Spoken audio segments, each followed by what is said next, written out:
Welcome to this episode of Season 4 of The Common Bridge, where policy and current events are discussed in a fiercely nonpartisan manner. The host, Richard Helppie, is a philanthropist, entrepreneur, and political analyst who has reached over 3.5 million listeners, viewers, and readers around the world. The Common Bridge is available on the Substack website and the Substack app. Just search for The Common Bridge. You can find the program on YouTube and wherever you get your podcasts. The Common Bridge draws guests and audiences from across the political spectrum, and we invite you to become a free or paid subscriber on your favorite medium.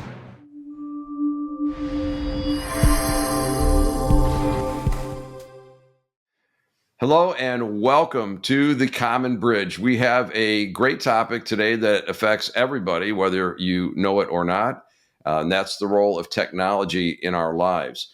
The implications of technology as a means of wielding power or as a means of informing. What's the role of information, misinformation, and disinformation? And today, our guest from a trade association known as the Chamber of Progress, Mr. Adam Kovacevich. Adam, welcome to the show. Thanks for having me. We're going to talk a little bit about law and society and how oftentimes technology runs ahead of the law, and we're trying to figure out how to codify and maintain our constitutional republic form of democracy while we embrace these new technologies, hopefully to make a better world. Adam, our audience likes to know a little bit about our guests, so if you don't mind, tell us a little bit about, maybe where your early days were and a little bit about your professional arc and what you're up to today. Sure. I grew up in Bakersfield, California. My dad's a farmer, but I did not get the farming genes. I came east for school and eventually ended up working on Capitol Hill for my local congressman. I got the political bug.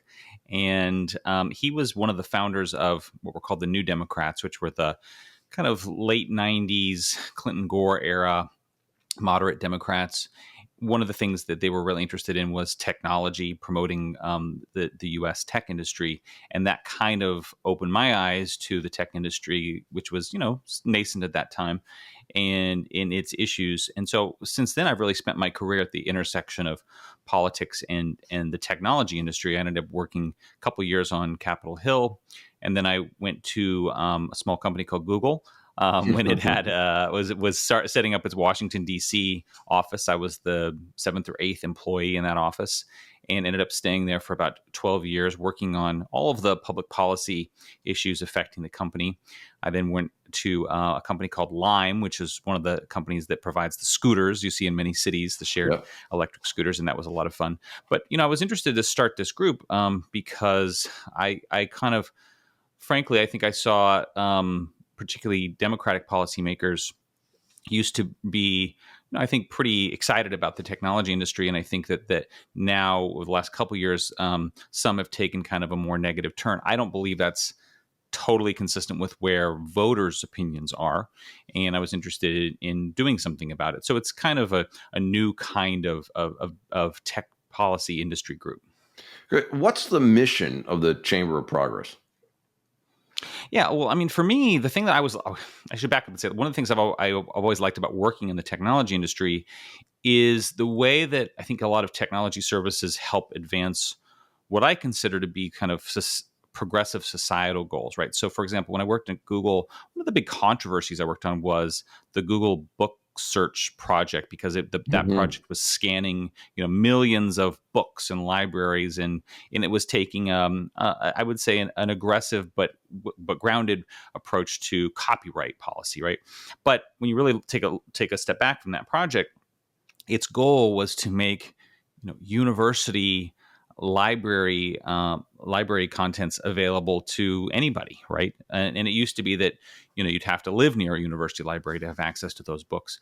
And so I think projects like that have always gotten me excited about kind of the potential of technology and the way that it's kind of gotten rid of information middlemen. I think driven costs lower for consumers. All of that's really exciting. And then there's just kind of the cool factor, the way that you think about like the drone that might deliver a package to our house someday. And so I've always been excited about that aspect of technology, that potential for technology. But I also think we need to be honest about the fact that, not technology does have downsides. It has negative impacts that need to be regulated, that need to be kind of mitigated. We should have smart rules in place in regulation to prevent that. And we should also make sure that we have rules in place to make sure, particularly the biggest companies, operate responsibly and in the interest of consumers. So I think some traditional business groups might say no rules at all, kind of untrammeled free market, where we take a little bit different approach. Yeah, and I've been in the technology businesses for a long time, and in fact pioneered some of the things that became to be known as groupware and hoteling and telecommuting and those types of things. Obviously, ancient history from those beginnings. But my observation was that we hadn't socialized those new technologies yet. Nobody knew how to behave politely, and I'm a perpetual optimist. I think we're getting there, but I can imagine if you're a member of Congress, that all of a sudden people are doing things differently, and what do we need to do about it? Maybe it's nothing, as you said, unfettered free enterprise, or maybe it's something like it needs to be centralized. And I think there's a lot of room between those poles.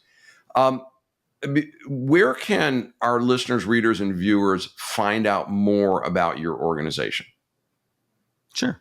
On the internet, progresschamber.org is our website, and we have links to our Twitter feed and videos there. So it's a really good collection of all of our work. Great. And who funds Chamber of Progress? We're a business trade association, so we're funded completely by companies. We have about 32 companies that are among our funders, from big companies like Apple and Google and Meta, Amazon, to innovators like Cruise and Waymo that are autonomous vehicle companies like Instacart and DoorDash involved in delivery, fintech companies like Chime, and increasingly some of the companies that are innovators in the cryptocurrency space as well. So we like to be transparent about who our funders are, and we're 100% supported by companies. How would those sponsors define success for Chamber of Progress? I think most of them, the way I like to think about it is that I think that technology as an industry is not yet being regulated maturely. By which I mean, I think technology had a kind of a long political honeymoon. And then really probably around the time 2016 happened, a lot of the technology industry started leaving its dirty laundry on the floor, and a lot of policymakers started threatening a divorce, right? And I think we're still in the phase where a lot of the ideas that you see from policymakers, the bills and regulations they propose, are, I consider, somewhat extreme reactions to what they're seeing. And I think we will get to the phase of technology regulation where we regulate kind of modestly to address a true consumer pain point. For example, I remember 2008, 2009, when there were a bunch of instances of people getting on commercial airplanes and sitting on the tarmac for like 5 hours, right? They couldn't go to the bathroom. They weren't given snacks. You probably remember this. And it led to, that summer, there was a whole kind of consumer outcry against Congress. And Congress directed the FAA to do something about it, and they came up with what became known as the 3-hour rule. And the 3-hour rule says you can't sit on the tarmac for more than 3 hours without giving people notification, bathroom, snacks, etc. It worked. Like, this was an amazing example of like a regulation that worked in the sense of like it eliminated this problem almost overnight. And they didn't break up Delta Airlines. They didn't tax United Airlines, right?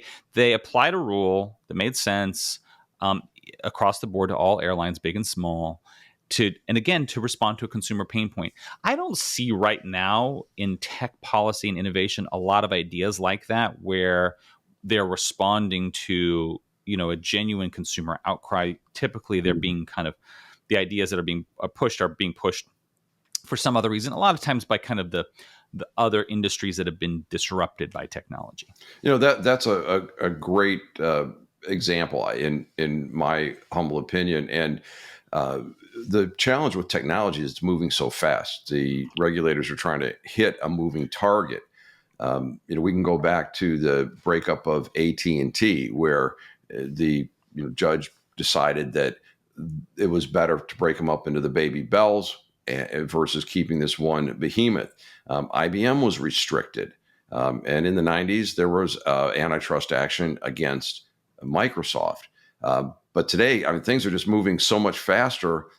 How do you regulate something when people really don't know how to use it yet? We really don't understand it. And by the time you find out what the problem is, it's just way too late. Are you running into anything like that?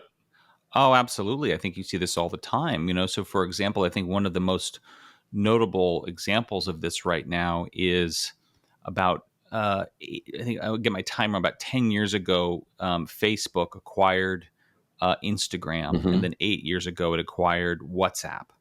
And both of those were small companies that did not have a lot of, they were growing, they were successful, but they were early in their life cycle. And Facebook recognized an opportunity there, and I think, but made both services even more successful. A couple of years ago, when there started to be, I think, more anxiety about Facebook's power as a company, policymakers and regulators at the Federal Trade Commission, in particular, launched a lawsuit 2 years ago against Facebook, saying that those acquisitions of WhatsApp and Instagram 8 and 10 years ago, respectively, were illegal, should not have been allowed in the first place, and should be unwound. And I think in some ways they're kind of penalizing Facebook for having successfully integrated those companies into WhatsApp. But if you just take a look at the broader competitive environment, in social networking, TikTok is increasingly eating Facebook's lunch, right? In terms of they are on the growth trajectory. They're the hot app for young people in particular, and yet all these government resources are going to kind of almost fighting the last war. Yeah, and exactly. So I think it does take regulatory humility to say, look, we are concerned about power, but let's see where there is true concentration of power. Social media, for example, I just think is so fickle, because every new generation of young people wants its own space. And so it's really hard for a social networking service to hold on to its kind of pole position culturally. And I think that's kind of why you see like this. So I think every day that goes on, this Federal Trade Commission suit against Facebook, now known as Meta, kind of just looks more and more outdated because of the rise of TikTok. So I think that's a good example. That's a fantastic example, and not without historical parallels. You think about television programming. My parents, since deceased, what time is something on versus, who cares? Yeah. I don't think we'll ever go back to that. Yeah, no, right. We'll never go back to that anymore. Yeah, my generation, it's time shifting, and now my children, it's like, TV, what do you care? We'll go get what we want when we want it, and stream totally. it. And I mean, it's funny because like we still have rules in place at the Federal Communications Commission about like how many newspapers you can own in a local state TV market, and how many broadcast stations you can own. And I understand that that's based in part on those services being broadcast over the air, and they're using government granted spectrum, so government has a stake in that. But you look at policies like that, and you sort of think, well, it's not hard for people to find kind of a diversity of views anymore. Yeah.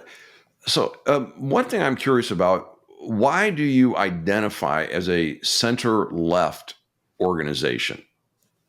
What's important about that?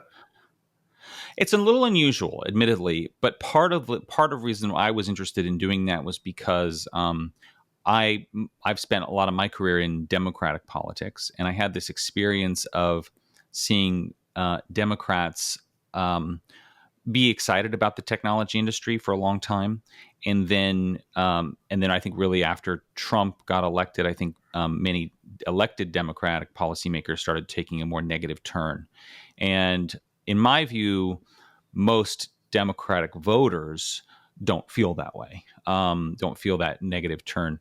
But one of the things I think is true about politics today, and and I think in some ways this is unfortunate, but I think it's also true, is that both parties are having kind of a debate within the party, right? Each party about how they handle something, right? And so that just as I think within the Republican Party, there's some kind of traditional free market voices versus more kind of a MAGA kind of nationalistic voice. I think that's also true within the Democratic Party when it comes to debates about technology and innovation. I think there's one strain of thought that sort of within the Democratic Party that tends to be very naturally suspicious of power, and that a view that sort of technology services must be predatory or hurting people kind of in the background without their knowledge. And then I think there's other views that frankly, technology services make my life pretty much easier, more convenient, and I'm excited about kind of the opportunities that it brings. And so what I see now kind of in the political landscape is that it's really important to be part of kind of like that intra-party debate within the party. And I also frankly saw that there were other organizations like mine who were solely focused on Republicans. So admittedly, it's a choice that I think reflects kind of the political environment today for good or for ill. Well, good for you for being right up front about where you stand, and probably good to find a center-right person. Even better, have you both on at the same time. Yeah, absolutely. For conversation, because these are universal communicators. And and I know one of the things that you talk about on your website is digital opportunity for all. I can't overemphasize the need for that. And again, historical precedents, rural electrification, universal phone service that when we had landlines, there was always a base level of service so that everyone had a telephone so you wouldn't be cut off. And if you look what happened during the pandemic, schools were closed, and some more wealthy districts, go ahead and work from home. No problem. They go into the private bedroom, they pop up their computer, they download Zoom. And you've got places that I'm very familiar with that there were no devices, no place to work, and no Wi-Fi in the home. And I believe that we need to open that digital connectivity so that we get everybody in. We can't have the technology haves and the technology have-nots. And I'm absolutely. When you hear these stories about people, listening, going to the public library parking lot and parking their car outside just to be able to get, a portion of the library Wi-Fi signal so that they can apply for jobs or their kids can go to school. I mean, it kind of breaks your heart. And it does, I think, point out a need for significant investments in broadband access. The infrastructure bill that was passed last year in Congress definitely does that. Mm-hmm. You've seen states increasingly doing that. So we're big supporters of that. And I'm very optimistic. I do think that, it's interesting. So when I worked at Google, there was an interesting thing that happened where policymakers from other parts of the world and other parts of the country would come to the Google headquarters in Silicon Valley, and they would sort of say, well, how do we create our own Silicon Valley in, Ohio or Tennessee or whatever the case may be. And, there's always this kind of like pursuit of good jobs, better jobs. And the old playbook for that was like, let's, attract a company to bring its regional headquarters or warehouse here. And that will kind of draw workers here. And then that will lead to more tax revenue and better schools and so forth.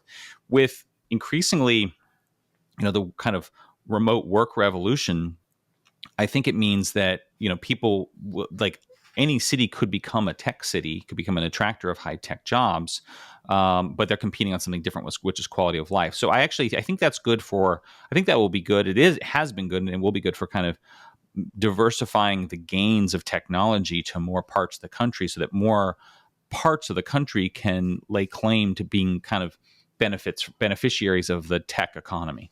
Right. Well, I think your first example about getting libraries from universities online is clearly a democratization of that information, and it's generally fairly high quality. At least there's citations. You can see who did the writing, how they did the research, and such, and make your own judgments. So some of those are some of the benefits, and of course, there's many more. Um, but what about the risks that we see? Things like the ability to track, and we've actually seen the ability to make a non-person out of people. Um, Coordinated deplatforming, the ability to track and stop your car.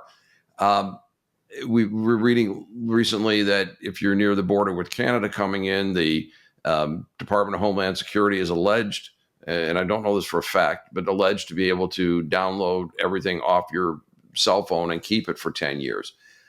What about the risks of that digital world that we're running into? Is this something you deal with, or are you more about the content and information and such?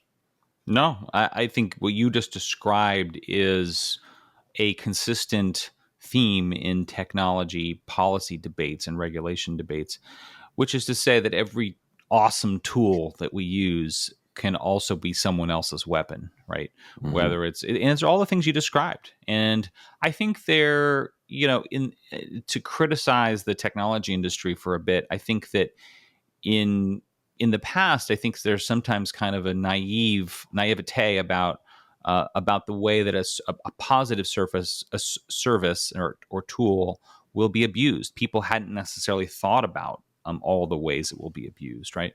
But I think increasingly, I do believe that companies are getting smarter about this. So, for example, I worked at Lime, which is one of the shared scooter companies. And I think the shared scooters are an amazing service for getting around cities kind of more efficiently. But there were issues around where should they be parked, right?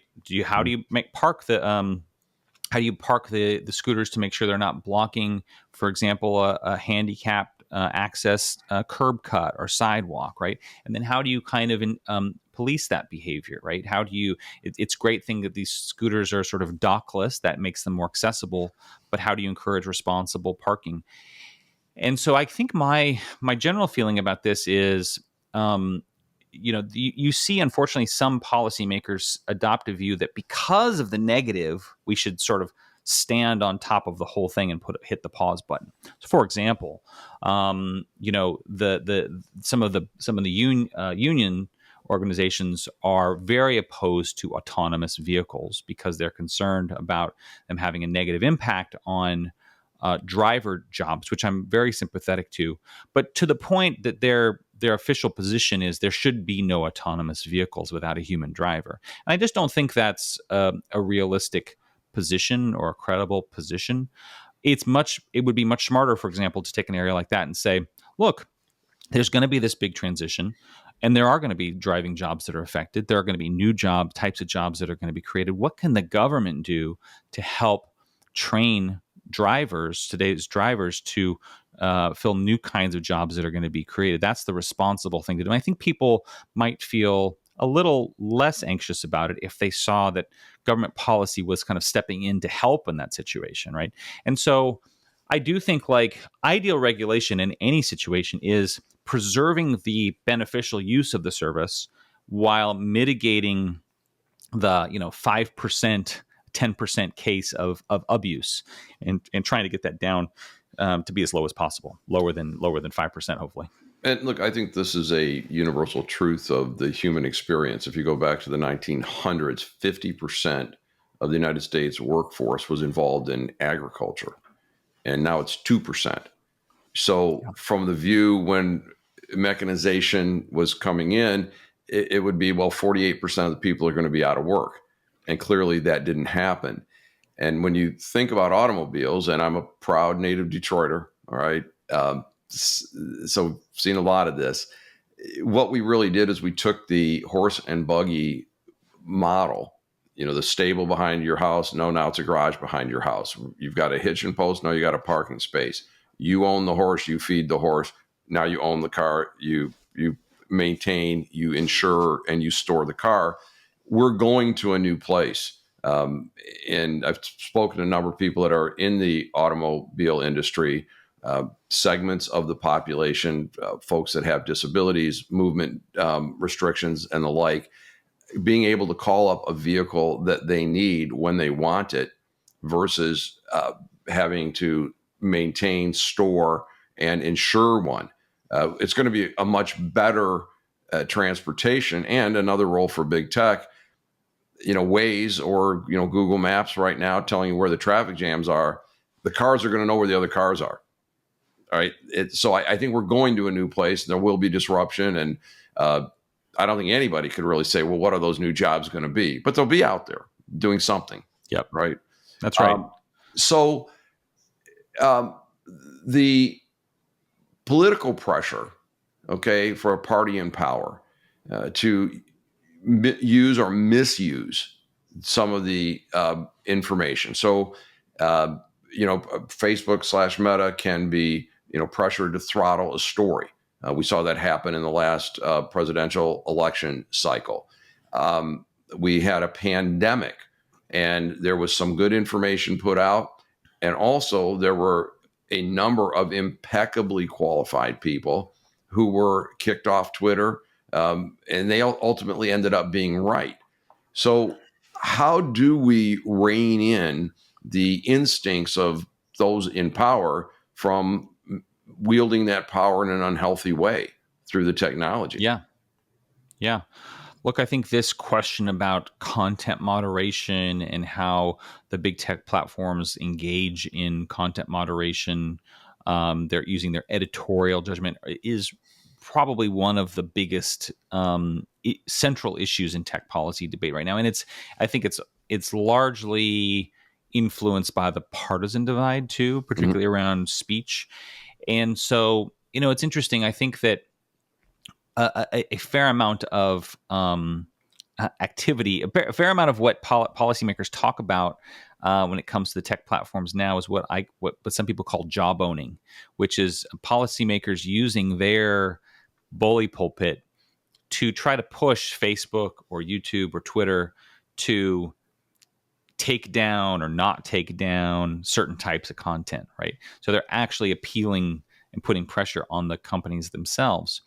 And this question of like how the services engage in content moderation has just become harder and harder. And there are whole departments within each of the companies that are typically called trust and safety. And what I think people don't totally understand about them is, all these services all remove content that is clearly illegal, right? So child pornography is clearly illegal.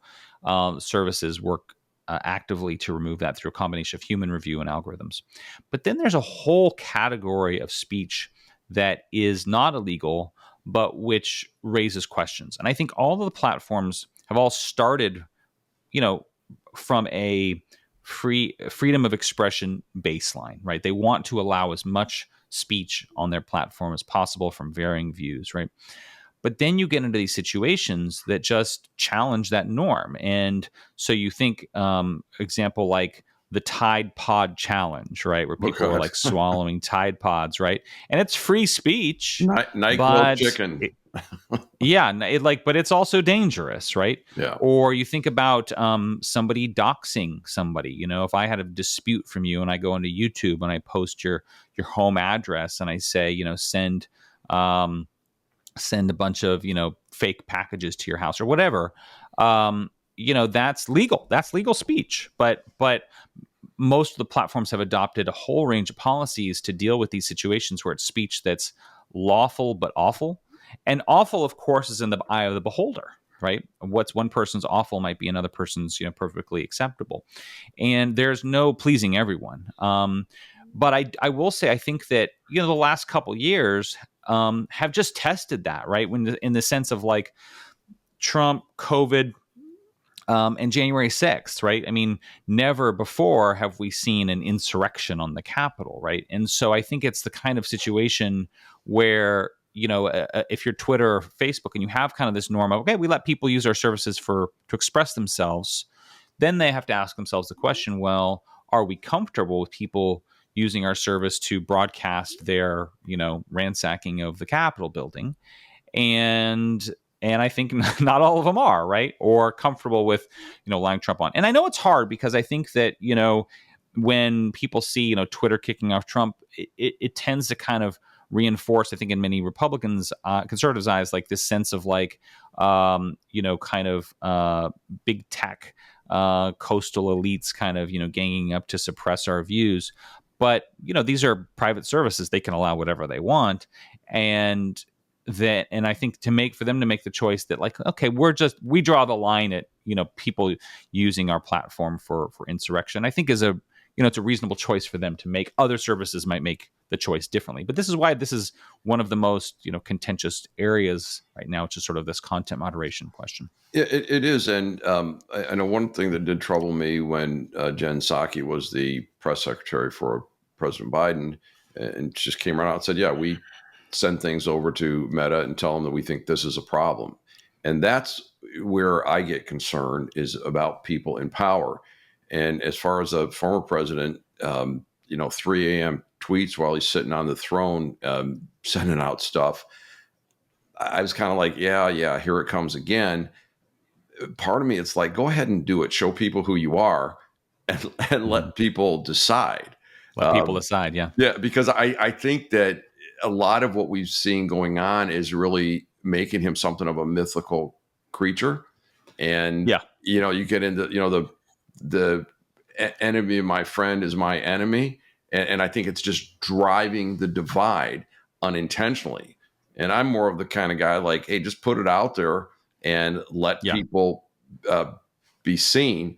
And then we had, of course, Sam Harris said, it admitted conspiracy to withhold a factual story about things that would be potentially damaging to President Biden, vis-a-vis bribes and things with through his son. And then after the election, it was true. I'm not sure if that's really more of a technology question or a freedom of the press question, but it's out there. Could they have affected it as well, absent the tech platforms? Yeah, and I think that's why these are hard questions, right? So, for example, and I think there's a little bit of a tendency to kind of like be informed by the last controversy, right? So, after 2016, there was a lot of efforts by the platforms to say we're going to work extra hard to make sure that the Russians can't kind of infiltrate our systems like I think they did before. But maybe that makes them a little bit blind to the new threat, right?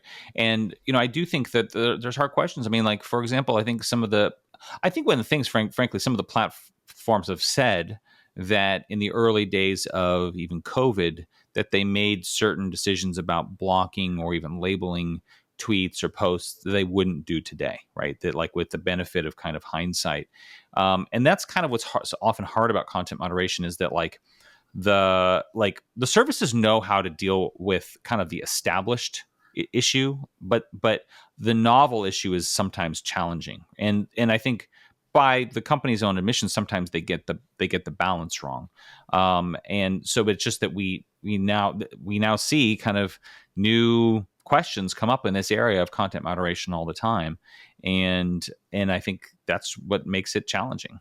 Indeed, and it's the weaponization of the technology that, and I wrote about this in my most recent column about narrative versus news, and so much of our consumers of news look at an article and skip over the fact that the source is people close to the matter, or a confidential person that has subject matter knowledge. It's like, tell us what you're talking about, and let people make that decision.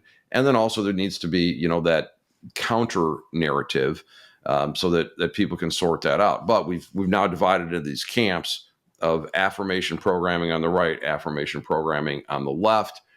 And the algorithms are going to keep feeding stories based on what a person likes. I hope to baffle them, because I read everything. But I'll tell you something, Adam. This is not new. My first job in computer systems, I worked for a company. I didn't know it at the time, but they were the largest private databases in the world, the R.L. Polk Company, for doing direct mail. And what we could gather about a person was, astonishing. We were getting, like auto registration lists and census tract information and magazine subscriptions, and we could build a profile on a person. Not So it was nearly. kind of almost a data broker of its day.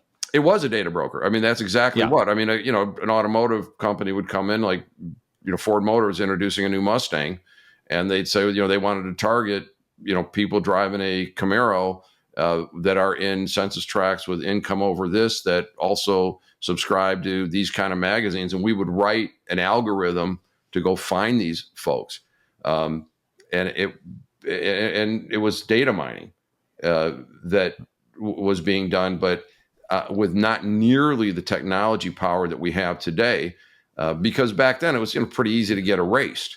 But today, I'm wondering what about young people that are recording their every move on social media. It's like they're not going to want that as an adult, as every adult that Sure. grew up without that. It's like, I wasn't there. It didn't happen that way. I don't know what we're Well, I going would to do argue about that. No, I would actually argue that today's teens and tweens have actually internalized that lesson, and that's a big driver of the success of services like Snapchat and Instagram Stories. Oh, it's a good Snapchat year. being completely disappearing messages, and Instagram Stories being a little bit less ephemeral, but still somewhat ephemeral too. So, because I do think that people, again, in your teens, you're kind of experimenting, right? You're trying on an identity, and you don't really want it to chase you everywhere. And so I think that that's a big driver for the success of those services. Yeah, and one of the other things when I look at risks on the technology platform, and now the situation that's coming to the fore, we're about to get some movement on it, but the fact that there's been direct extraction from tech platforms by our government, that they've gone in to take information out, and James Clapper said, yeah, that's a thing we should be doing now. It's like, no, that's not a thing we should do. And you look at the Washington Post pivot from supporting what Edward Snowden is doing to now what Snowden was doing was a really bad thing. What do we do about limiting government's ability to harvest our data and our information? Well, in fact, I mean, this is something I've also worked on, particularly earlier in my career. There's a whole range of proposals that would require government to go through more hoops, and particularly requiring a judicial warrant rather than the lower standard of a subpoena. Although most of the platforms now do require law enforcement to come to them with a warrant. But one of the things we do see law enforcement doing is law enforcement will go to, say, Google or Facebook and ask them for a user's data because they're the subject of investigation, or there's some other subject.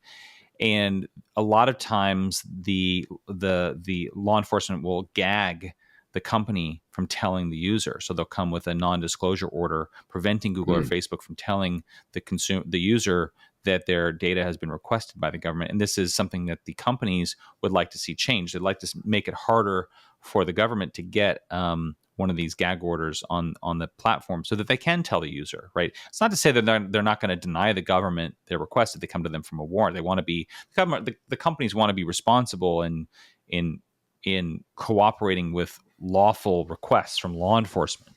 But then you think, there's, for example, like a bill in Congress by Senator Ron Wyden that would prevent any federal law enforcement agency from buying data from a data broker like the one you worked at, used to work at. And so, that it hasn't gone anywhere yet. But I do think, that's an interesting proposal to deal with this problem as well. Yeah, and the government scooping up additional data that they then can mine. So instead of a specific thing about a particular crime where there's probable cause, they're gathering a wide range of information, and I think that has got really serious consequences. If I agree. I had Professor Daniel Crane from the University of Michigan Law School on my show early on, because the way that Hitler used the monopolies in Germany, or the duopolies, when it wasn't a monopoly, to take control of the country, was astonishing. He only had to control 2 airplane companies, 2 pharma companies, et cetera, which he did.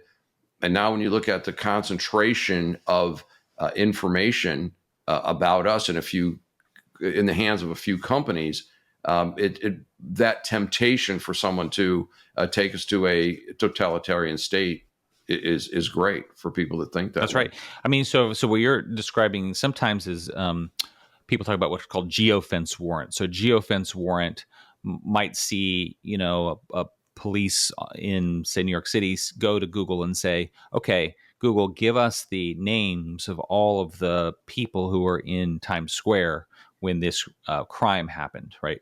And what typically happens, I know this from having worked at one of the companies, Google, is that the company pushes back on that. The companies almost all push back on these extremely broad requests, as saying, no, that's overly broad. If you come to us and say, we have reason to suspect John Doe, and here's a warrant, we'll give you John Doe's information. But these kind of overbroad geofence data requests are something that the companies resist. Now, there are actually proposals. I know there's one in New York State, and I think potentially in California as well, that would restrict the ability of law enforcement to even issue these kind of geofence data requests. Of course, the typical response from law enforcement is, well, there's cases where it might be valid, right? And so that's where, and a lot of policymakers are loath to kind of cross law enforcement on this question. So that's why these proposals tend not to get very far. But that's definitely something that has been part of the tech policy debate. Indeed, and I know that our military has artificial intelligence and big data systems that they've been using to track terrorists, and sometimes it's as little as metadata. But I know that there are predictive analytics that'll say we're going to get this person we're tracking in 2 weeks' time is going to be in this village, and without an entourage, that gives us an opportunity for a drone strike. And I'm thinking if the military has that, the civilian implications are huge. But Adam, is the real big issue that we're dealing with First Amendment issues? Like, I understand like what you're maybe prohibited from saying, as in you talked about child pornography, things that are clearly reprehensible. But is there any risk about who's going to be allowed to speak? And then the other thing, if you could maybe shed some light on, does content moderation make that platform company a publisher and subject to defamation or slander, or libel? Sure. What can you help us understand about that?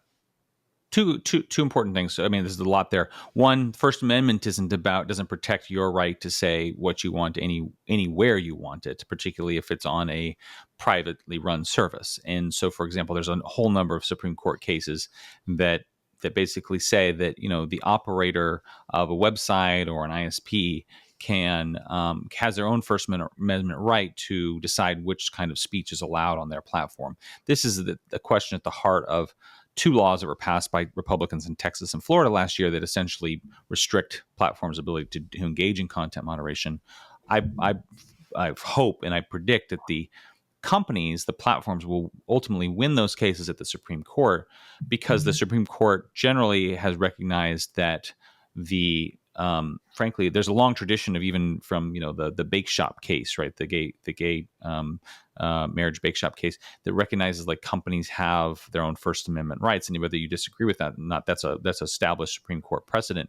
The Hobby Lobby case, for example, and so I think that will eventually uphold the rights of Google, Facebook, Twitter to moderate content as they see fit, and will strike down those laws.